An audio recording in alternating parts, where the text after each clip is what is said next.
聽取總理嘅工作報告咧，係確實咧係感到非常嘅振奮。我會形容咧係承上啟下、穩中求進、以身促質、以民為本嘅好報告。係十四五規劃嘅收官之年，亦都係十五五謀篇佈局嘅歷史交匯點。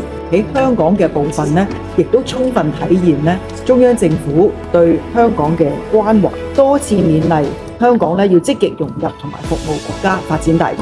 同時咧，國家係首次以立法嘅形式咧係就規劃立法，並專門咧係體現港澳角色。